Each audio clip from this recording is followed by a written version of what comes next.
Avez-vous déjà réfléchi à la manière dont les choix que nous faisons dans notre foi peuvent façonner notre destin?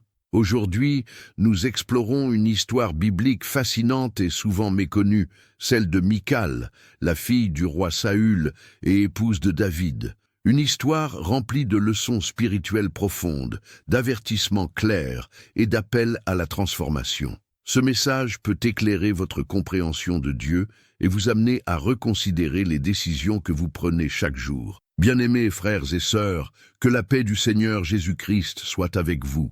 Je suis Jean, et vous êtes sur notre chaîne Réflexion de foi. Que ce message soit une bénédiction pour votre vie et celle de votre famille. Commençons par une prière pour inviter la sagesse et la lumière de Dieu dans cette discussion. Seigneur Tout-Puissant, nous te remercions pour ta parole vivante et efficace. Que cette histoire de Michal touche nos cœurs, nous guide et nous transforme selon ta volonté. Bénis chaque personne qui regarde cette vidéo, Seigneur, et renouvelle leur foi. Amen. Dès maintenant, je vous invite à interagir avec nous. Écrivez dans les commentaires « Je choisis de suivre la volonté de Dieu » et partagez cette vidéo pour que d'autres soient également bénis par ce message puissant. Aujourd'hui, nous allons plonger dans la vie de Michal. Qui était-elle réellement? Pourquoi son histoire est-elle un avertissement pour tous ceux qui souhaitent marcher dans les voies du Seigneur? Préparez votre cœur à recevoir une vérité qui pourrait changer votre perspective spirituelle. La vie de Michal commence avec un grand potentiel. Elle est issue de la lignée royale, fille du premier roi d'Israël, Saül. Sa beauté et son amour pour David, un homme après le cœur de Dieu, pourraient être les prémices d'une histoire de grâce et de bénédiction. Pourtant, les choix qu'elle fait, influencés par l'orgueil, la peur et un manque de foi profond, la conduisent à un destin tragique. Cette réalité nous rappelle que même les bénédictions les plus grandes peuvent être détournées si nous détournons nos cœurs de Dieu. Rappelez-vous ce moment emblématique dans 2 Samuel chapitre 6 où l'arche de l'Alliance est ramenée à Jérusalem. David danse devant l'Éternel avec une joie débordante, mais Michal, en le regardant de sa fenêtre, le méprise dans son cœur. La Bible dit « Elle vit le roi David sauter et danser devant l'Éternel, et elle le méprisa dans son cœur. » 2 Samuel chapitre 6, verset 16. Pourquoi cette réaction? Pourquoi ne partage-t-elle pas la joie de son mari et de tout le peuple d'Israël? Ces questions résonnent comme des avertissements pour nous aujourd'hui. Michal représente une posture que nous pouvons facilement adopter si nous ne veillons pas sur nos cœurs. Elle symbolise l'orgueil, le jugement et une incapacité à discerner les choses spirituelles. En refusant de participer à l'adoration, elle rejette non seulement son mari, mais aussi l'opportunité d'honorer Dieu.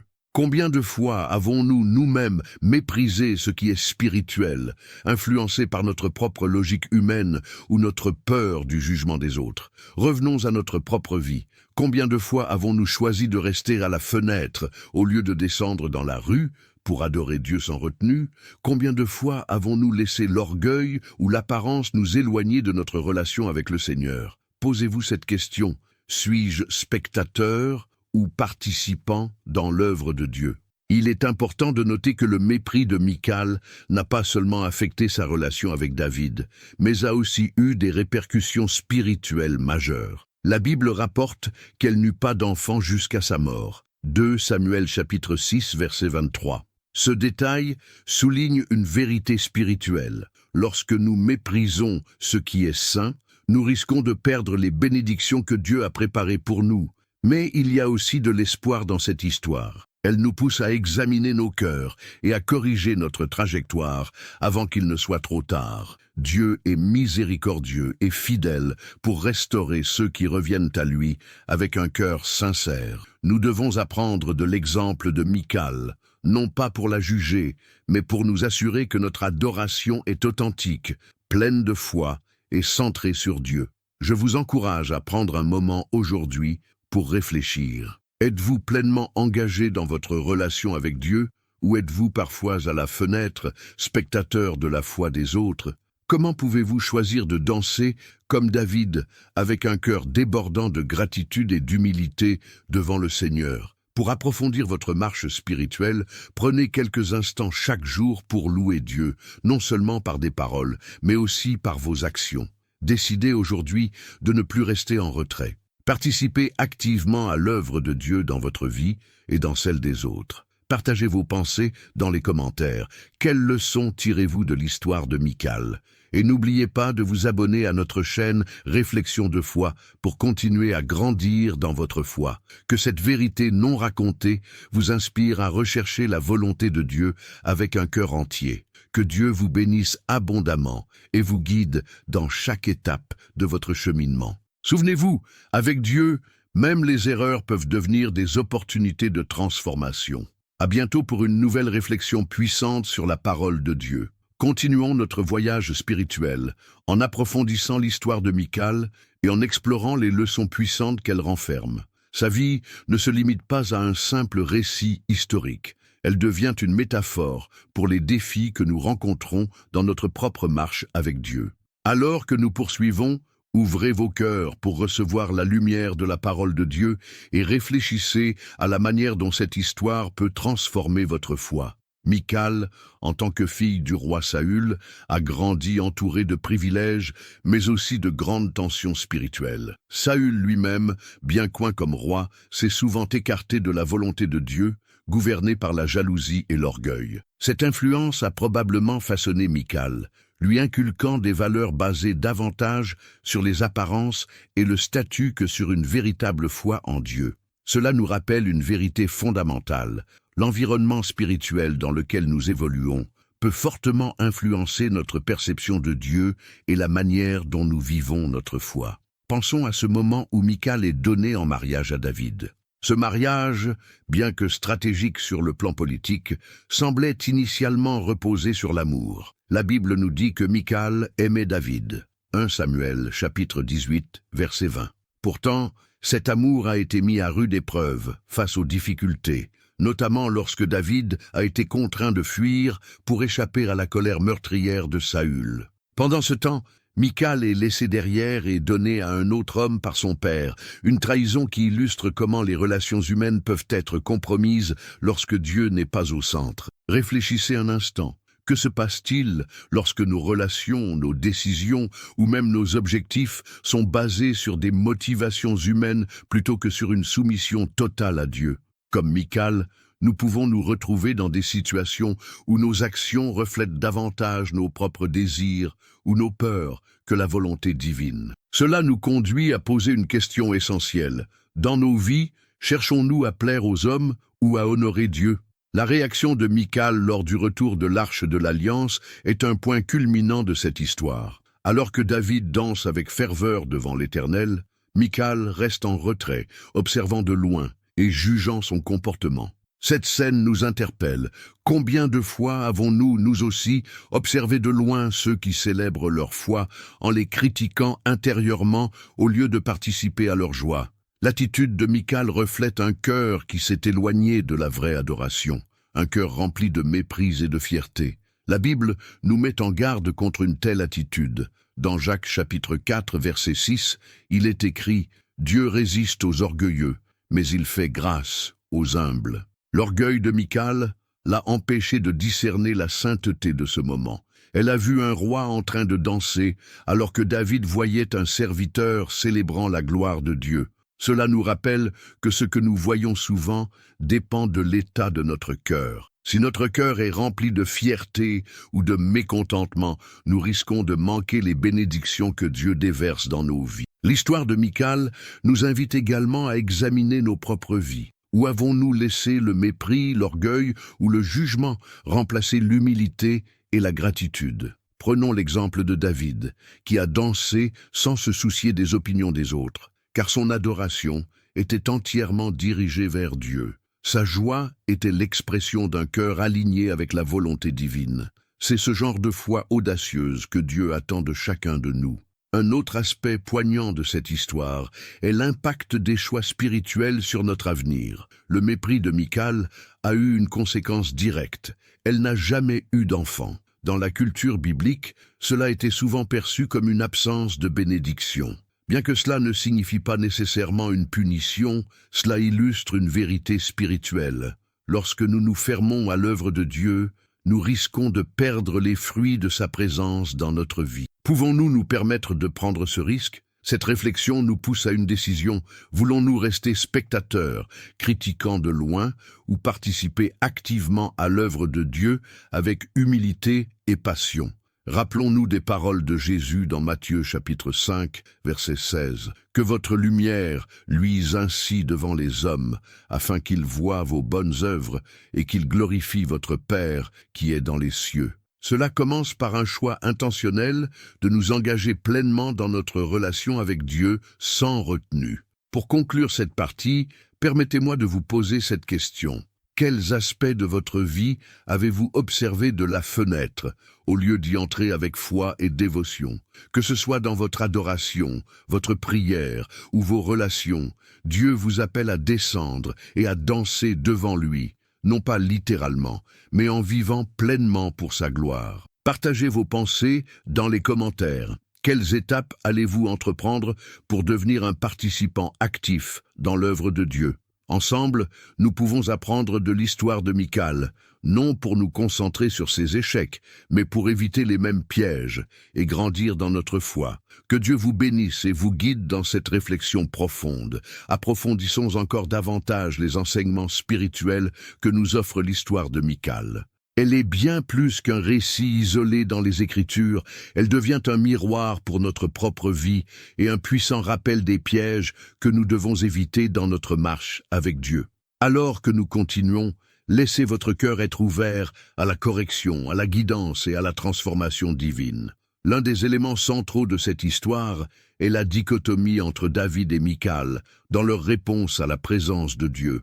David, malgré son rôle de roi, se dépouille de toute dignité humaine pour célébrer l'arche de l'Alliance avec une joie pure et enfantine. Il danse, chante et célèbre sans retenue. Pourquoi? Parce qu'il comprend que la véritable grandeur ne vient pas de son statut ou de ses accomplissements, mais de sa soumission totale à Dieu. Michal, en revanche, reste enfermée dans une perspective terrestre. Elle voit la danse de David comme une atteinte à sa dignité royale. En 2 Samuel chapitre 6 verset 20, elle exprime son mépris en disant « Combien s'est honoré aujourd'hui le roi d'Israël ?» en se découvrant aux yeux des servantes de ses serviteurs comme le ferait un homme de rien. Cette déclaration révèle un cœur préoccupé par l'apparence et l'opinion des autres, plutôt que par la gloire de Dieu. Cela nous amène à une question cruciale. À quel point sommes-nous influencés par l'opinion des autres dans notre vie spirituelle? Combien de fois avons-nous hésité à témoigner de notre foi ou à nous engager pleinement dans l'adoration par crainte d'être jugés ou incompris? L'exemple de Michal nous met en garde contre le danger de laisser les attentes humaines prendre le dessus sur notre obéissance à Dieu. La réponse de David à Michal est également une leçon précieuse. Il dit « C'est devant l'Éternel que j'ai dansé. C'est devant l'Éternel qui m'a choisi de préférence à ton père et à toute sa maison, pour m'établir chef sur Israël, sur le peuple de l'Éternel. Oui, je danserai devant l'Éternel. » 2 Samuel chapitre 6, versets 21-22. Cette déclaration montre la profondeur de sa dévotion et son refus de laisser les critiques ou le mépris l'éloigner de son adoration. David nous enseigne ici que notre adoration doit être dirigée exclusivement vers Dieu, sans aucune considération pour les jugements humains. Un autre aspect spirituel à méditer dans cette histoire est la place que nous accordons à la présence de Dieu dans notre quotidien.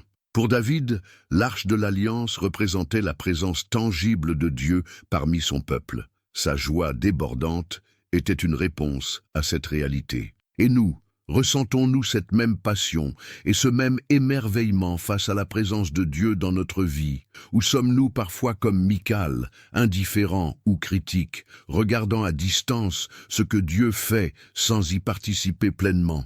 Rappelons-nous que la véritable adoration ne se limite pas à une expression extérieure, mais qu'elle reflète l'état de notre cœur. Jésus lui-même a enseigné cela dans Jean chapitre 4, verset 24, « Dieu est esprit, et il faut que ceux qui l'adorent en esprit et en vérité. » L'attitude de Michal nous met en garde contre une adoration qui n'est pas authentique, une adoration qui peut sembler superficielle ou critique, au lieu d'être enracinée dans une relation sincère avec Dieu.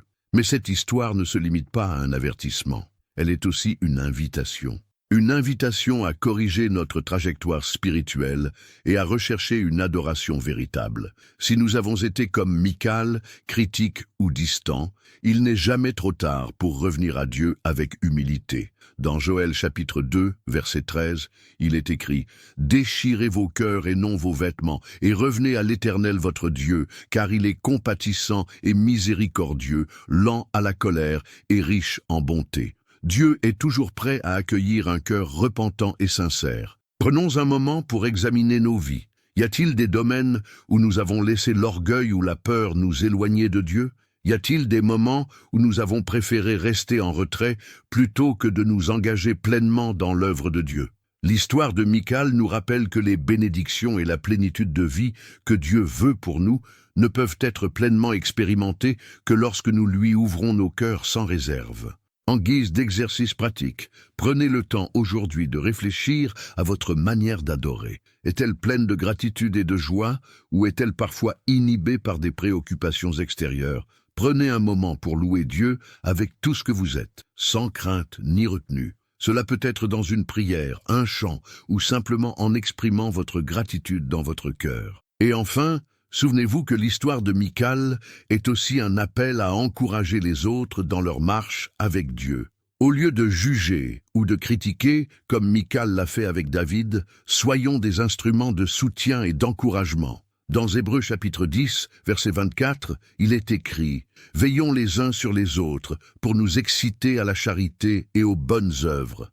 Encourager les autres dans leur foi peut transformer non seulement leur vie, mais aussi la nôtre. Partagez dans les commentaires. Quelle est votre plus grande leçon tirée de cette histoire? Comment pouvez-vous aujourd'hui renforcer votre relation avec Dieu? Continuons ensemble ce cheminement spirituel en laissant l'histoire de Michal nous guider vers une foi plus profonde et une adoration plus authentique. Que Dieu vous bénisse richement et renouvelle votre esprit à travers ces réflexions. Alors que nous arrivons à la conclusion de cette puissante réflexion sur l'histoire de Michal, il est crucial de résumer les leçons clés que nous avons apprises et d'en tirer des applications concrètes pour nos vies. Ce récit biblique, bien qu'ancien, résonne avec une intensité spirituelle qui peut transformer nos cœurs aujourd'hui. La vie de Michal nous a montré plusieurs vérités essentielles. Tout d'abord, elle nous rappelle l'importance d'un cœur aligné avec la volonté de Dieu. L'adoration de David, pure et sans retenue, contraste avec l'attitude critique de Michal, qui regardait de loin et jugeait ce qu'elle ne comprenait pas. Cela soulève une question importante. Sommes-nous, dans notre relation avec Dieu, des adorateurs passionnés ou des spectateurs distants? Deuxièmement, Michal illustre les conséquences de laisser l'orgueil et la peur dominer nos vies. Elle était plus préoccupée par les apparences et le jugement des autres que par l'honneur dû à Dieu. Cela a entraîné une distance spirituelle, non seulement avec Dieu, mais aussi avec David. Cette histoire nous invite à abandonner toute forme de fierté ou de crainte humaine qui pourrait entraver notre relation avec le Seigneur. Enfin, nous voyons à travers Michal un avertissement clair sur le danger de mépriser les choses saintes. La Bible est explicite. Ce mépris a eu des conséquences directes dans sa vie. Cela nous pousse à réfléchir à notre propre attitude envers les bénédictions et les appels de Dieu. Prenons-nous ces choses pour acquises? Méprisons-nous parfois involontairement ce que Dieu fait parce que cela ne correspond pas à nos attentes? Mais cette histoire ne se termine pas simplement par un avertissement. Elle est aussi une invitation à la transformation. Si nous reconnaissons des aspects de Michal dans nos vies, de l'orgueil, du mépris, de la peur, nous pouvons revenir à Dieu avec un cœur humble et repentant. Il est fidèle pour nous restaurer et nous guider vers une vie de plénitude et de joie en lui. Alors, que pouvons-nous faire concrètement pour appliquer ces leçons à nos vies? Premièrement, engageons-nous à adorer Dieu avec un cœur sincère. Prenez le temps, chaque jour, de louer Dieu pour qui il est, indépendamment de vos circonstances. Rappelez-vous que l'adoration n'est pas une simple activité dominicale, mais un mode de vie. Cherchez à exprimer votre gratitude à travers vos paroles, vos actions et même vos pensées. Souvenez-vous de l'attitude de David qui a dansé sans retenue devant l'Éternel. Cherchons cette même liberté dans notre adoration. Deuxièmement, examinez vos craintes et vos priorités. Y a-t-il des domaines dans lesquels vous laissez l'opinion des autres ou votre propre orgueil dicter vos actions? Si oui, apportez-les à Dieu dans la prière. Demandez-lui de vous libérer de ces chaînes et de vous donner la force de marcher avec une foi audacieuse et humble. Laissez ces prières devenir une déclaration de votre engagement à le suivre, quel que soit le coût. Troisièmement, engagez-vous à soutenir et à encourager les autres dans leur foi. Contrairement à Michal, qui a critiqué David, soyez une voix d'encouragement pour ceux qui cherchent à marcher dans les voies de Dieu.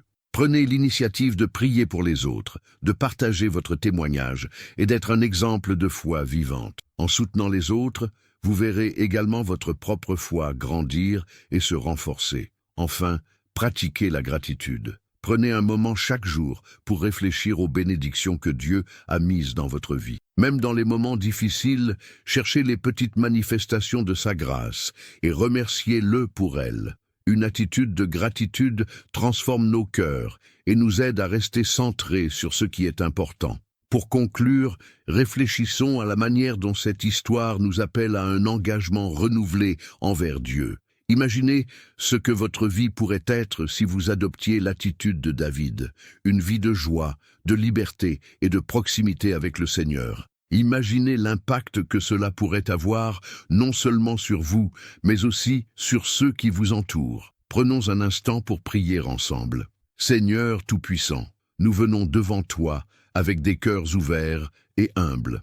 Merci pour les leçons puissantes que tu nous enseignes à travers l'histoire de Michal. Pardonne-nous lorsque nous avons laissé l'orgueil, la peur ou le mépris nous éloigner de toi. Aide-nous à être comme David, à t'adorer avec sincérité et joie et à marcher dans l'humilité et la foi. Seigneur, transforme nos cœurs et fais de nous des instruments de ton amour et de ta lumière. Dans le nom de Jésus, nous prions. Amen. Avant de partir, partagez dans les commentaires « Je choisis d'adorer Dieu avec tout mon cœur » pour témoigner de votre engagement. Abonnez-vous à notre chaîne Réflexions de foi pour continuer à grandir dans votre foi et partager cette vidéo avec ceux qui pourraient être bénis par ce message. Que le Seigneur vous bénisse abondamment et qu'il vous guide dans chaque pas de votre cheminement spirituel. Souvenez-vous, avec Dieu, tout est possible et chaque défi peut devenir un témoignage de sa fidélité et de sa puissance. À très bientôt pour une nouvelle réflexion spirituelle.